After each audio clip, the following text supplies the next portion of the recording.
All right, guys, welcome into a Friday morning here on the slot on Slaughterhouse Sports. Kurt Magoosh and a.k.a. Spencer G here. We're going to be talking about Virginia Tech, and it's a very interesting program at the moment. It just a huge win last night over Syracuse. And every win in the Brent Pry era is absolutely monumental. And we're going to talk about just exactly, what's going on with this program. And last night, they played a quarterback in Garrett Schrader who's been around a while. You see two programs. One is kind of becoming stale under Dino Babers. I mean, Syracuse has been getting housed now. They've been getting housed now for what feels like the last month. I mean, they went down to North Carolina, they went down to Florida State, and those are really good programs. And Garrett Schrader is a quarterback who's a very tough quarterback, takes a lot of hits, but just been battered behind this offensive line. And you saw Virginia Tech get after Syracuse yesterday. And Virginia Tech, I believe that they had like 11 days to prepare for this game. They went down to Tallahassee, and they got kicked in the face pretty early in that game against Florida State, but then they bounced back and made it respectable. And the way that this season is going, it's interesting. I mean, they started out the year with Grant Wells at quarterback.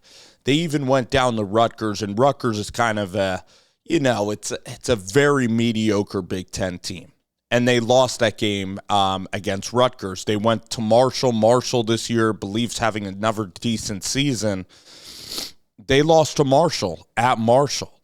So, and then the inexcusable loss is against a first-year coach at home against Purdue in the rain. Believe they still maybe had Wells at the time of that. That loss was really disappointing. So you're starting out 1-3. And Brent Pry, I mean, I know it's year 2, but you were seeing no progress under Brent Pry, under Tyler Bowen with this offense. But insert Kyron Drones, and Kyron Drones has been the guy that has really transformed this season and has probably helped propel Brent Pry and helped propel Tyler Bowen and the whole program up. Has pretty much been Baylor transfer Kyron Drones. And we're going to be talking about Kyron in just 1 second.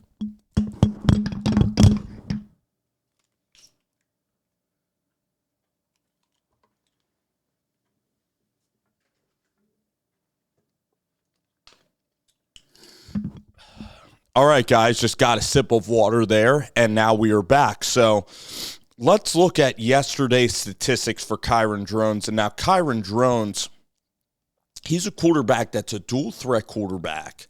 Believe that he's about 6'2" in stature. And that is, I'm telling you guys that he really has potential to be, if he stays like 3 more years, because I believe he's a redshirt sophomore.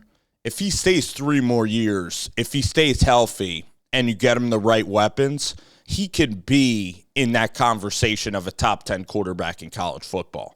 He could be a conversation of a late-round NFL draft pick, that he has the tools. He has the size. He has the athleticism. He throws a tremendous deep ball. I mean, that throw on the over route, which is an over route post going to the left sideline, he threw that about maybe 50 yards in the air because he threw it from the right hash all the way to the left sideline. He just makes wow throws. And the touch throw along the sideline to Felton last night, Kyron Drones is a dude. And you got to have a guy at quarterback. And honestly, Bowen's calling a great game. Kyron Drones, 8 carries yesterday, 56 yards. Okay? You've Tootin here. Looking at Tootin also. Little running back, but has been really effective for Virginia Tech. Tootin is a junior, so he could come back next year as well. So it's an interesting team. It really is. And looking at their schedule to start off the year, I mean, they're a team that, let's see here. So they were able to really handle Wake Forest, and Wake Forest again doesn't have a good quarterback. They were able to beat Pittsburgh with Phil Jerkovich, who ended up getting benched. Not really that great of a passing game, and Garrett Schrader in Syracuse has been struggling lately. Schrader's had his moments at Syracuse. They're really in a downward spiral. Next week, it's going to be interesting because Louisville might be playing against a team that does not have Riley Leonard at quarterback. So Louisville might even be in the driver's seat with only one loss. Louisville is a team that's going to be record-wise maybe 7-1, and that's a 3:30 game, and you already have a couple of days. You have today and you have tomorrow ahead of Louisville to prepare, and Louisville's going to be playing a really physical Mike Elko opponent in Duke. So that's going to be that's a really good spot. I know it's on the road, but it's not like Louisville and Jeff Brom has unbelievable talent. I believe that they have all right talent. They're just coaching really well, and that's what Jeff Brom is. But their quarterback is fine, and Jack Plummer, he's bounced around a lot. But you could put pressure on Jack Plummer. You could really be in that ball game against Louisville. Louisville, I believe that they housed Notre Dame, and that was their big win on the year, was really that showcase game, Louisville. But they also lost to Pitt. They are not immune to playing teams really, really close. I mean, they went down to NC State. They barely won that game. Their out-of-conference was incredibly soft. And that is why that's a good spot for you. You're not playing Miami, who has top 5 recruits. You're not playing North Carolina, who has better recruits and a terrific quarterback. You're playing a team with a quarterback in Jack Plummer that is not on the level of those other guys, who is a fine quarterback in his own right. You're playing a really good coach in Jeff Brom, but you're playing a 3:30 game against Louisville on the road. You could possibly score on them, and you could be in that game and possibly pull the upset. Then we look down the rest of the way. Boston College, their offense has really been poor. That's going to be a little bit of a hard game. That going to Boston College, and I'm looking at Boston College. I'm looking at their schedule, but they beat Georgia Tech. So they've bounced back in a fairly decent way. They're actually 4-3 on the season. But again, I mean that's a game that is not, if you play up to your standard, Boston College is not unbeatable by any means. You just got to contain their running quarterback. You can outlast Boston College. They actually, Castellanos is a good mobile quarterback, which will present problems. And then looking towards the back half here of the year, looking towards the I'm going to look towards the back half of the schedule.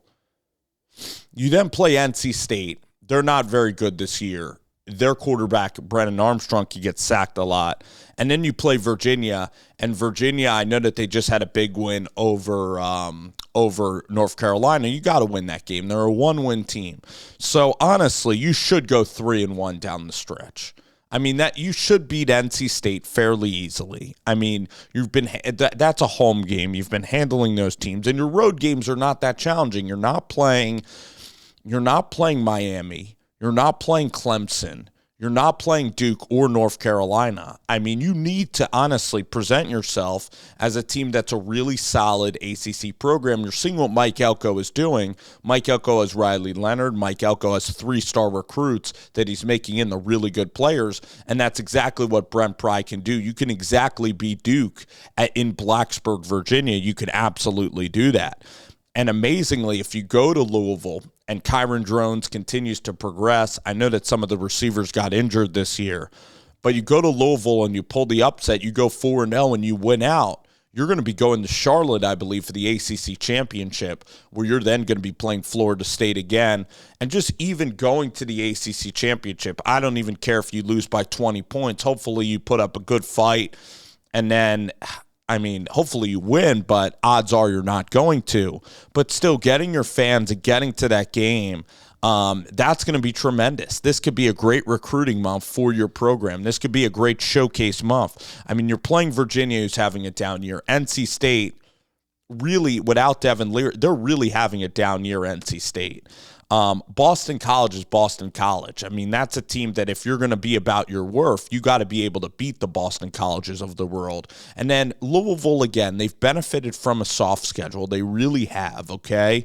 They don't have the amount of talent that they're actually going to have under Jeff Brom. And it's year one of Brom. So, you know, I believe that, again, Louisville is going to be a team in the future that, I mean, they have a very high ceiling. They have very good NIL. They really recruit the West Coast really, really well. And Jeff Brom is a brilliant, really good strategizer as a coach. So, but right now, I think that it's your time. And I think that Kyron Drones can be this special, special player for you. I really do. And he's proving that. And you need that quarterback. And there's no offense to what Wells was, but Kyron Drones is the guy that is the better player. And he's proving that. And this offense happens to be rolling. And this defense now is getting a boost from this offense. So, again, really doable schedule down the stretch. And let's see if Virginia Tech can get to 7 or 8 wins. And it's really exciting. I mean, you need another North Carolina loss, and then you get to 8 wins. You could be going to the ACC championship. You got to win your in-state recruiting battles. You got to get a couple more 4-stars for the next class, and then you got to continue to hit that portal and get in wide receivers from the portal. I mean, Drones is a portal guy, and even Allie Jennings was a guy that's a talent. He might even come back next year, maybe take a medical red shirt. So there's a lot of fun things happening in Blacksburg, but the schedule has happened to benefit your way. You happen to play Syracuse and your Wake Forest of the world, and this is a really good springboard opportunity. And now you have Kyron Drones, who you found, and you got to give credit to Kyron and the coaching staff for really mapping out the year, playing him when he was ready to play, and also Tyler Bowen. You've stuck with Bowen. And Bowen is showing you some things. He's a young coordinator, but you wanted to see progress, that he wasn't completely over his head and not ready. And really good running back pass yesterday, starting to find a little bit of a groove, this team.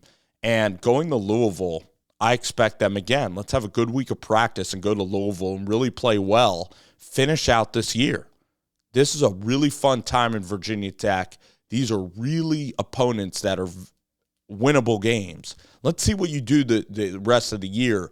But last night was a great showcase at Lane Stadium.